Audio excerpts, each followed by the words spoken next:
Nama Mahfud MD telah lama dikenal sebagai figur dengan integritas tinggi dan komitmen kuat terhadap penegakan hukum serta pemberantasan korupsi.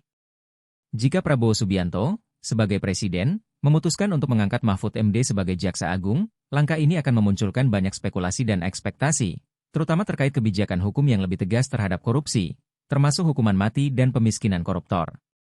Sebelum dilanjutkan, jangan lupa like, komen, dan subscribe untuk mendukung program-program kemanusiaan. Mahfud MD memiliki rekam jejak yang mengesankan sebagai pakar hukum, mantan Ketua Mahkamah Konstitusi, dan Menteri Koordinator Bidang Politik, Hukum, dan Keamanan. Dengan pengalaman dan keberaniannya dalam bersikap tegas terhadap ketidakadilan, ia dianggap sebagai figur yang tepat untuk memimpin Kejaksaan Agung dalam upaya pemberantasan korupsi yang lebih masif.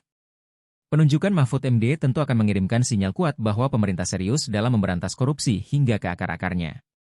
Salah satu isu yang akan menjadi sorotan adalah apakah aturan hukuman mati bagi koruptor dapat diterapkan secara efektif di bawah kepemimpinan Mahfud MD sebagai Jaksa Agung.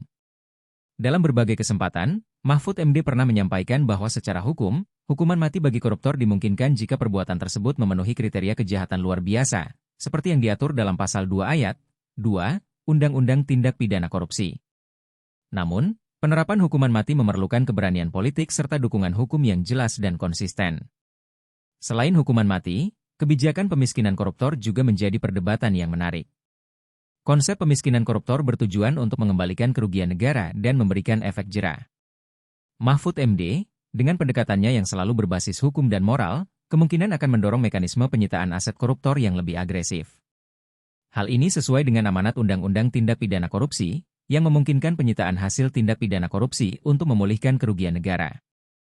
Namun, tantangan terbesar bagi Mahfud MD sebagai Jaksa Agung adalah memastikan bahwa kebijakan tersebut tidak hanya menjadi simbolis, tetapi juga diterapkan secara konsisten tanpa diskriminasi.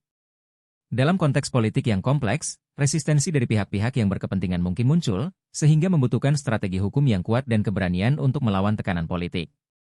Jika aturan hukuman mati dan pemiskinan koruptor mulai diterapkan di bawah kepemimpinan Mahfud MD sebagai Jaksa Agung, maka hari ini bisa menjadi tonggak sejarah dalam pemberantasan korupsi di Indonesia.